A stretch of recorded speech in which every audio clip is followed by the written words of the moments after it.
Team USA announced its women's basketball roster for the 2024 Olympics in Paris, and not only did Caitlin Clark not make the team, but the reasoning behind it is absolutely infuriating. According to two separate sources that are both veterans of Team USA basketball, they didn't put Caitlin Clark on the team because they were concerned about how her fan base would react when she didn't play a lot of minutes because she's on a team with 12 of the best on the planet. Caitlin Clark is not making the Olympic team because of her fans. We are now penalizing this girl for having a big and rabid fan base.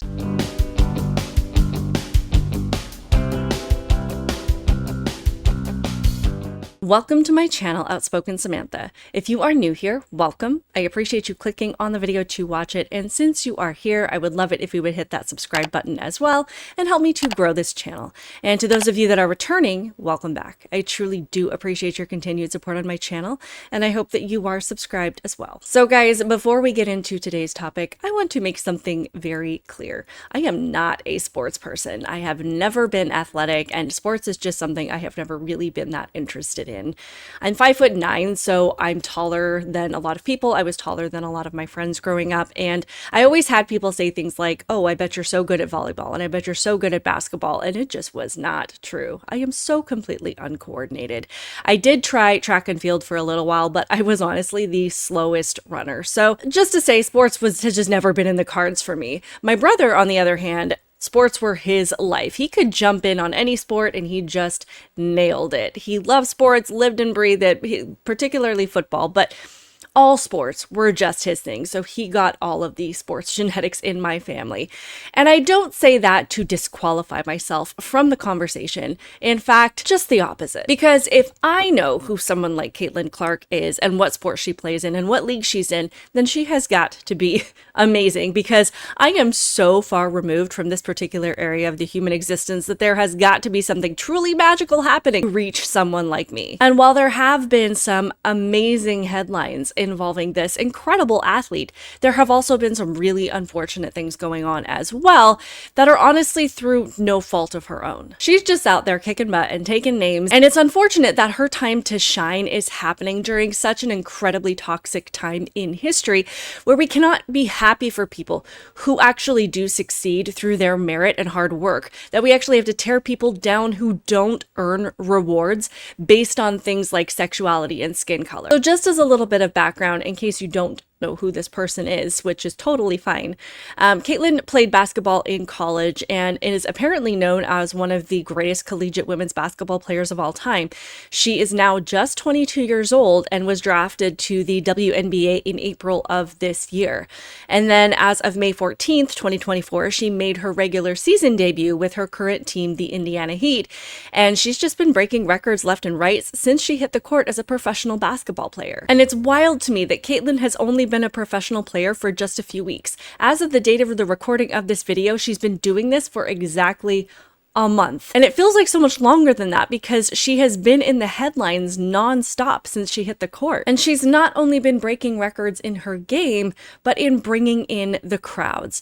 She has literally been selling out games. According to this article in the New York Post, it says the WNBA ended its first month of the new season in quite a position.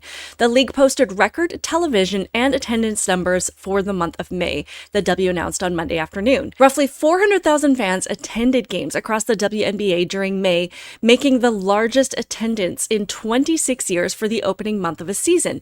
And the league boasted that more than half of all WNBA games had been sellouts, which was a 156% increase from the prior year. WNBA arenas across the league also found themselves being filled an average of 94% capacity. The booming interest in the WNBA has helped generate new ratings records for the league's broadcast partners, who have all seen new viewership highs this season. WNBA games are averaging 1.32 million viewers across the networks of ABC, ESPN, ESPN2, and CBS, which is triple the average of 462,000 last year. Now, I found this particular comment by the chief growth officer kind of interesting. He says, what's happening now in women's basketball is confirmation of what we've always known.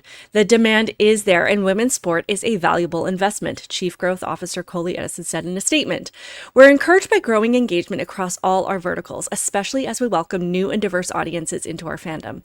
The WNBA continues to experience sustained growth as our league embraces this heightened momentum. I just find it interesting for him to say that we've always known that the demand is there, and this is confirmation of that.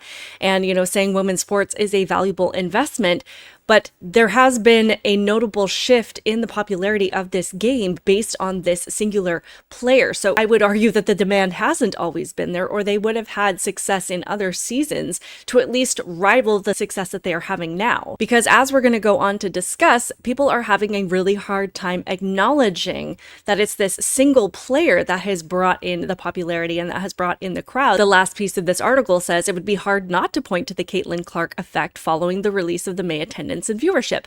Much of the discussion has surrounded Clark and the Fever's first 3 games of the season, all set records for the most watched WNBA game of all time on the respective networks. I don't think it can be denied that people are showing up to watch Caitlin play. She's like the Michael Jordan of this league.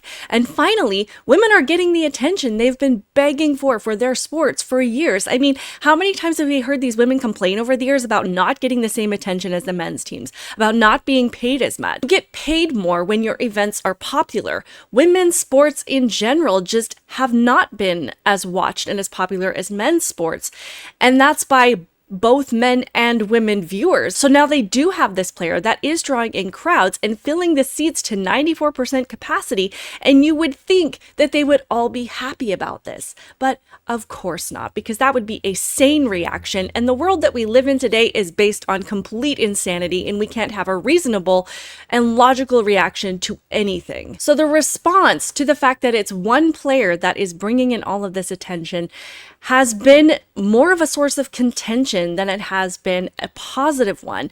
The other female players have come across as jealous and petty, and it just shows why we can't have nice things, that nothing is ever good enough, and that women are led by their feelings, by jealousy, and by insecurity over anything else. A recent clip went viral of Caitlin Clark being knocked to the ground by another player on the other team for no reason whatsoever. And as I've been listening to people that know a lot more about basketball than I do, which the bar is set really low, they're saying that this is something that does not happen, that they have never seen this happen on the court before. And Clark. I mean, that's clear, which was called. The question is, will they call it unnecessary? Chennedy Charter. So the player that ran into her plays for the Chicago Sky, and her name is Chennedy Clark. And in this article, it talks a little bit about how this happened or why this happened. It says Caitlin Clark has faced plenty of physical defenses early in her WNBA career.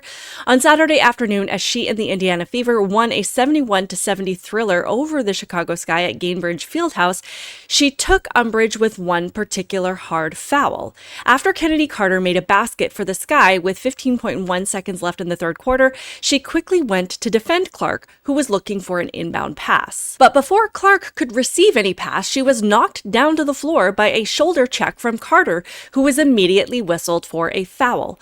Clark sank one free throw on the other end before the quarter concluded, and when the horn sounded, she was interviewed by ESPN and asked about a conversation she had with the referees about the buzzer. Yeah, that's just not a basketball play, Clark said, but I've got to play through it, and that's what basketball is about at this level. And then when Chennedy Charter was asked about the move later, all she said was, I ain't answering no Caitlin Clark questions. And I mean, of course she refused to answer any questions. I imagine not only because she knew she was wrong, but because she's jealous of the attention that Clark is getting, and she doesn't want to contribute to it. And then we get to this other basketball player named Angel Reese, and she's been in the headlines a couple of times as well, but not for the same reasons as Caitlin Clark. Angel is a professional player for the Chicago Sky on the same team as Chennedy Charter, and she has had her share of run-ins with Clark. And honestly, I have no doubts about this woman's talent as a basketball player. Clearly, she's a professional player, but the things she's getting attention for are not because of her skills, but because of her attitude. But in today's woke culture, that is also a virtue, being front and center for how awful you can be as a human being. So in the background of the clip where Chennedy Charter shoved Caitlin Clark over, you could see Angel Reese jumping up and down. And after her teammate, approached her and the other girls, Angel Reese hugged her. So she was happy about this move. And then this is a clip of Angel Reese responding to all the popularity that Caitlin Clark is getting. And she just seems to be in total denial about the reason that the WNBA and their popularity has skyrocketed so quickly. And she really is struggling to deal with the fact that it is because of this one player. It all started from the national championship game, and I've been dealing with this for 2 years now. And understanding, negative things have probably been said about me, but honestly, I'll take that because look where women's basketball is. People are talking about women's basketball, but you never would think that we'd be talking about women's basketball. People are pulling up to games. We got celebrities coming to games, sold out arenas, just because of one single game. And just looking at that, I'll take that role. I'll take the bad guy role, and I'll continue to take that on and be that for my teammates. And if I want to be that, and I know I'll go down in history, I'll look back in 20 years and be like, yeah, the reason why we watching women's basketball is not just because of one person. It's because of me too, and I want y'all to realize that. So she thinks that they're all showing up because of this national championship game issue that happened a couple of years ago. And honestly, I'm not entirely sure what game she's referring to. I think it may have been the one where she went like this in front of her face as some kind of gesture to Caitlin Clark. I think that might be what she's talking about, but I'm not sure. But honestly, it's just total denial to say that people are not showing up because of Caitlin Clark. And Angel is clearly indicating that the most important thing to her is to gain recognition and to be in the history books. If it's not because of her talent and skill, then she'll take that recognition for being an absolute jerk. She doesn't care if she's remembered as someone who was rude and obnoxious and petty and jealous, as long as she's remembered. And I honestly think it is insane to say that people don't show up to these games for one person, because this is something that has happened in men's sports for as long as I can remember. And again, this is coming from someone who doesn't watch a lot of sports. This is how a lot of teams' popularity has happened with players like Shaquille O'Neal and Michael Jordan and Kobe Bryant. Unless you are a diehard fan, most people probably couldn't name another player on their teams. I know I certainly couldn't, but because people wanted to see them, it gave exposure to the entire team that the other players may not have had they not been on the same teams as these guys. But by contrast, the men were actually grateful for that exposure, whereas these women, again, are just coming across as jealous and ridiculous, as women tend to be, which again is why I just truly think that women were just our own worst enemy a lot of times. So the final blow came this last week when the roster for the Olympic team was revealed. And Caitlin Clark, the most popular woman in the entirety of the WNBA, was not on it. And this is what David Portnoy had to say about it. And I think he's spot on. All right, I'm at Saratoga Belmont Day, looking spectacular per usual, shoes, bang. But this is about Caitlin Clark being left off the Olympic team. How dumb are these women? How dumb? I don't know who's making the decision, Women's Olympic Committee, whatever it is. I don't care if you don't think Caitlin Clark, talent-wise, belongs on this team, even though she does put up 37 of 13, like the most points in the history of the league for a rookie. None of it matters. These women, and I love women. I'm a pro-woman guy, women guy. They complain and they cry about equal rights, equal wages, blah, blah, blah, blah. Hey, dummies. For the first time, in the history of basketball, you have arguably a player who is the most popular player in the world. You could argue right now, Caitlin Clark is the most talked about, discussed, most popular, most puts asses in the seats, single basketball player in the world. You could argue that. Yeah, you could say maybe LeBron, Luka, whatever you want, but you can argue it. And you leave her off the Olympics team, it's not only a showcase for her, it's for the sport and the other WNBA players who are on this team. How dumb, how brain dead, how idiotic do the people running this thing have to be? It was one thing after another with her. How I at the business part of my brain is these people, and maybe it's a guy who did, whoever it is, I don't ever want to hear you complain about flying commercial or not getting salaries or this, that. You're too dumb. You're too dumb. You have a cash cow. This can bring the Olympic basketball, women's basketball will be the number one thing people watch with Caitlin Clark. As it is, I'd rather watch grass grow. I'd rather watch paint dry. I'd rather watch dirt just be moved around.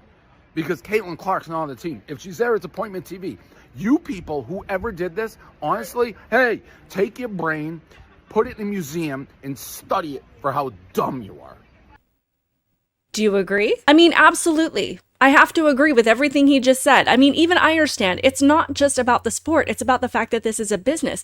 And these women are technically employed by the WNBA, but they continue to complain about not getting higher salaries and not being treated like they're on the same level as men.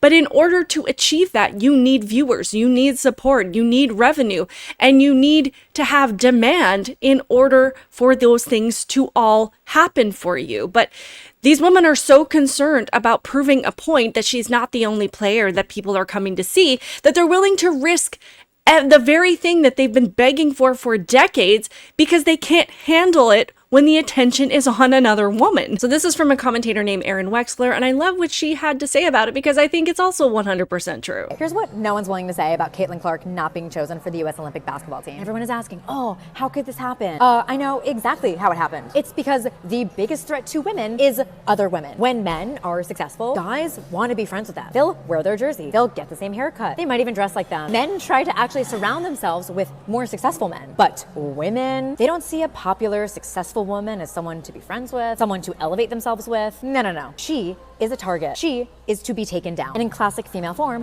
they don't like that this new girl is getting all the attention. Also, don't even get me started on the fact that she happens to be white. We'll cross that bridge another day. You think this would be such an obvious decision, but no, silly. And I would just like to say that women who are always complaining about how men don't support women's basketball. Women don't support women's basketball. Name one girl you've ever seen wearing a WNBA jersey. And that is why we can't have nice things. Again, absolutely. These women should be so excited that they have somebody bringing in all this attention and bringing in the crowds and people are cheering and they're filling the seats and they're so excited to be getting the attention that they have been begging for forever. They should be thrilled that this is happening. But they're not. As Angel Reese pointed out in her own comments, she doesn't care what attention she gets, as long as she gets attention, as long as she makes it into the history books, even if it's as the person who hated Caitlin Clark. And I think what's also driving them crazy is the fact that Caitlin has handled all of this with absolute class, congratulating the women who made the roster, speaking highly of them. She is not making a big deal about it. And with all of the conversations that have been focused on whether or not this has anything to do with Caitlin being straight and white, whether or not there are racial and woke elements to the decision, which of course there are, because there are racial and woke elements to literally everything these days, and you're an idiot if you say otherwise. Caitlin is ultimately just trying to stay out of it and remain positive, and she is young, and this is just the start of her career, and I think she's aware that there are going to be other opportunities for it.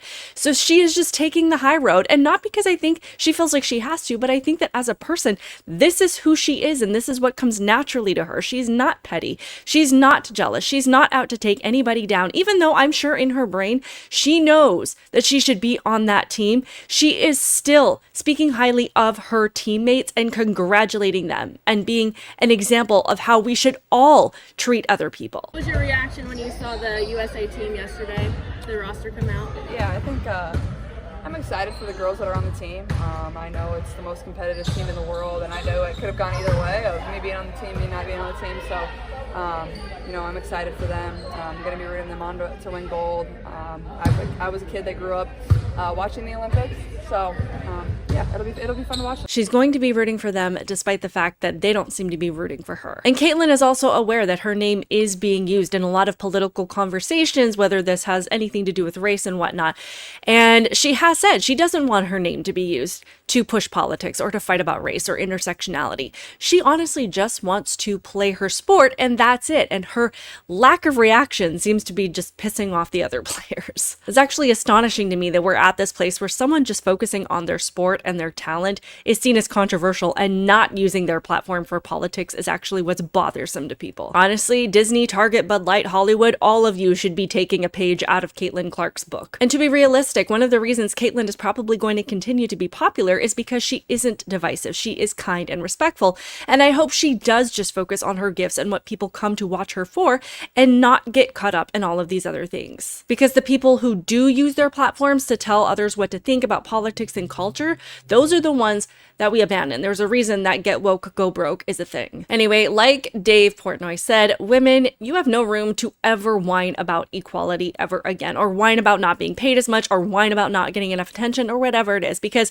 as demonstrated, your feelings and your jealousy will always come first. The reaction to and the treatment of Caitlin Clark by other women is just one more point to prove that women, again, are our own worst enemy. Most are just completely led by their own emotions and insecurities and will sacrifice literally everything if the things they want don't come to them in the way that they want. These women are willing to sacrifice the success of the entire WNBA and the viewership and support of their game and the Olympics if it means that they don't have to deal with the spotlight being on someone other than them. They just can't handle it. It's insane. Even when women are given exactly what they want, they will burn it to the ground. Y'all have lost your minds. Anyway, I would love to hear all of your thoughts on this in the comments below. I had been following this story a little bit for a few weeks and I wasn't that interested in it, but then when I dove in, I actually got really angry about what was happening. So I would love to hear your thoughts and your comments about what is going on. Do you think there are racial elements to it? Do you think there are other reasons that she was left off the roster? What do you think is going to happen to the WNBA now that they have left the most popular player off the Olympics team? Because I personally think people are going to boycott. I think people are going to say, you know what, since your wokeness and your DEI is so much more important to you, we are just not going to deal with this at all. I don't know. Anyway, hit that like button, make sure that you are subscribed, keep it real guys, and I will see you in the next one. Bye.